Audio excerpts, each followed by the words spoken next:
Ancient technology comments. How to cut with copper. Well, a couple of methods that I've came up with cutting copper. But the first thing is, um, let's play this video. Granite, for example, is weak to heat. So all you would need is to heat it up to make it weaker, and then you can use a copper tube or copper chisel to chisel it. Because the idea is to make the stone softer than the copper, whether regardless if the copper is pure copper or not. The idea is to just make the stone weaker so that we can easily cut it, right?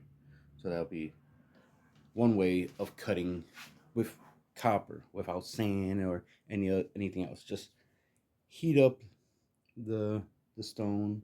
And one way you can heat up the stone will be obviously to boil some water, pour the hot water onto the stone, right? Let the heat go, seep in, and then start chiseling away. So that's one way you can um, do that. I will test out that method shortly and make a video about it. But another way would be to add something to the outside of a copper chisel or any copper tool in order to make it harder so it can, do its thing.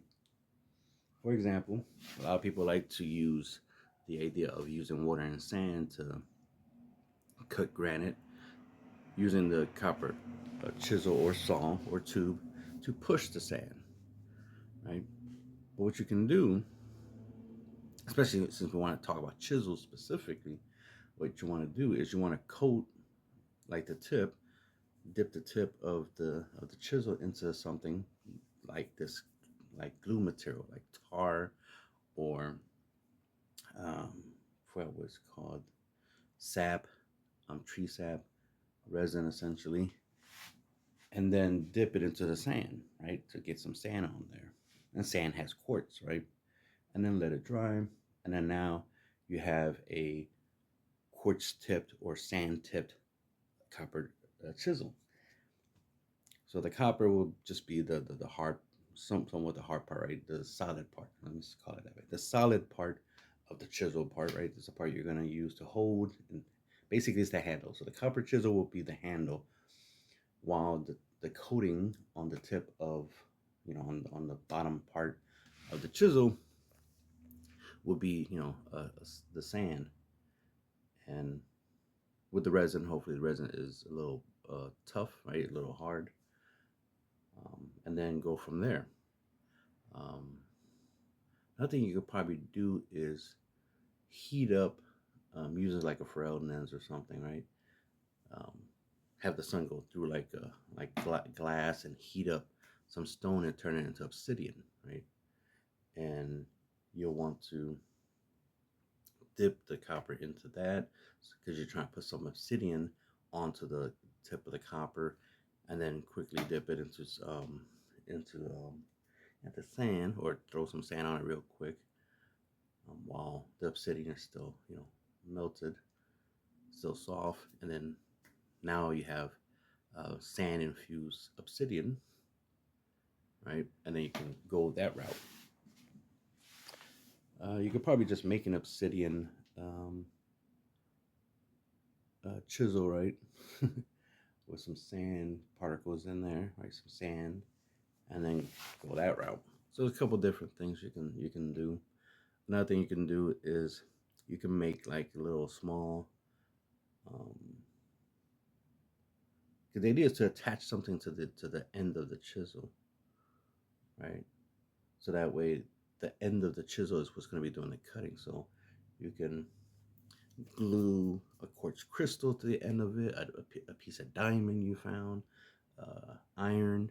Here's an interesting fact. Sand, especially in Egypt, I saw not too long ago, I saw a video about it. In Egypt, some guy had a magnet. He dipped it into the sand, pulled it up, and there was a whole bunch of black stuff on it, or black sand on it. Well, that stuff is iron. So there's iron in the sand.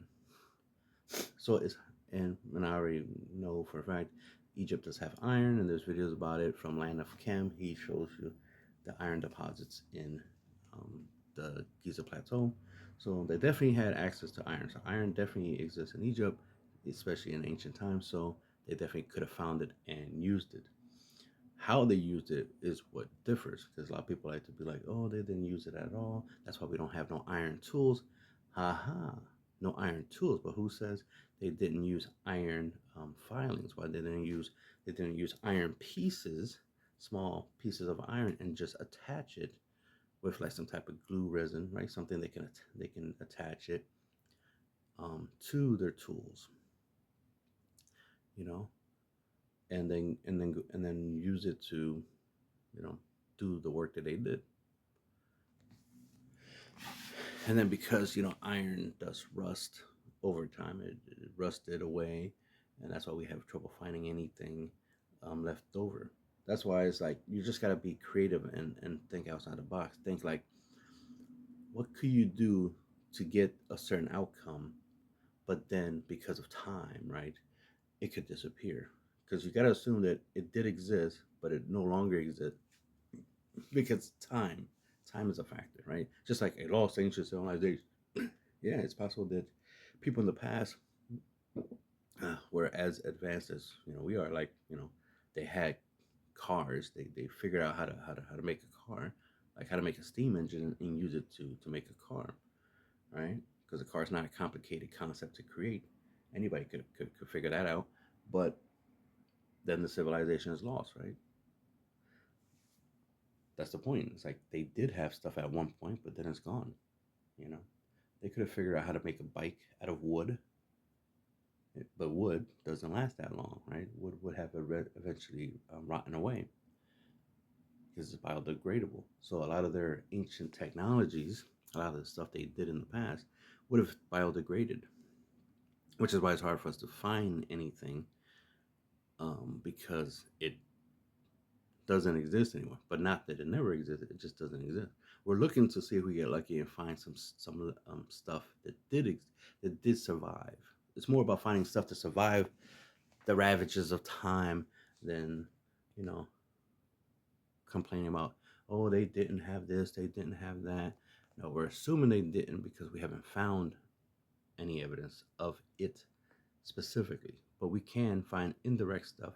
Plus we're smart enough to figure out, like, yeah, they could have had this, they could have had that, because it's not rocket science, right? It's not something that would have taken millions of years or thousands of years, even hundreds of years to figure out, right? It didn't take them that long to figure out,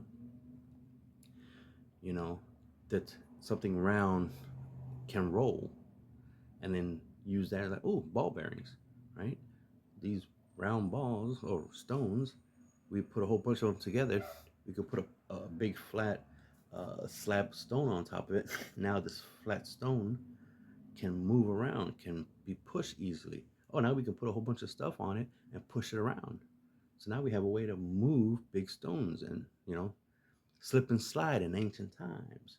So they could have figured out how to use ball bearings, right? Ball bearings is not a modern day invention because we have small little metal balls, with some grease and boom, only we have ball bearings. No, you can just have a whole bunch of round stones and put some olive oil on it, right? Put some oil on it, or even just basic water, but oil would be better because it lasts longer, doesn't dry up as fast, and boom, there you go. Now you have ball bearings. That's the thing is, a lot of the stuff we have in modern day times is simple shit. Even our smartphones is mostly quartz crystals, right? Ancient humans had access to that. It's copper, they had that, right? Bits of iron, they had that. Silicone, that's a form of crystal. They had that, and I mean, we can say they didn't have plastic. That's fair enough, but you don't need flat plastic. You can make a wooden smartphone. You can make the case of a phone out of wood. Even stone, but why go the stone route? Um, but you can make the case out of copper or gold. Imagine making a phone case out of gold. And if I'm right, there's actual for golden phones that rich people have. Anyway, that's besides the point.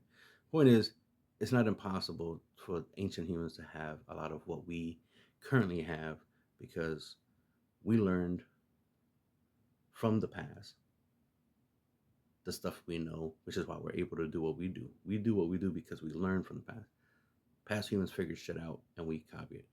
The amount of things I've seen in the past where it's like I look at museums and I look at a lot of artifacts we found, I was like, yeah, we have those. We have that. Oh, damn, they had that? I didn't know they had it. I mean, think about it. You would like to think that in modern day times we have rulers, but in ancient times, especially Egypt, they had rulers. They had rulers and they use it to measure and shit. It's like, damn, we still using the same shit they use. They had rulers, we have rulers. They had squares, we have squares, right? They had the same types of tools, you know, wooden mallets, chisels, this and that. And the stuff they use looks like ours. It looks more like we copied off of them than them copying off of us, obviously, because they were here before us. So the fact that our tools look like their tools means we copied off of them, which means their tools were so good at what it does that we copied them exactly the same. That's why their stuff looks a lot like our stuff. So to be like ancient humans don't have this, that, and a third is like incorrect. They had it first. We're copycats. We're copying off of them. They did it first. They definitely had it before we did. Just like when you talk to somebody younger than you and they try to act like they're doing something, that you never done. It's like, oh, look at me, I'm playing basketball, and I'm really good at it. It's like, yeah, so was I when I was your age.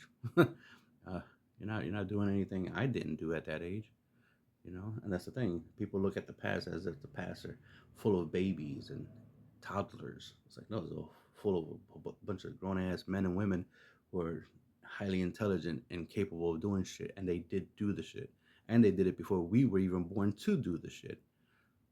But anyway, I digress.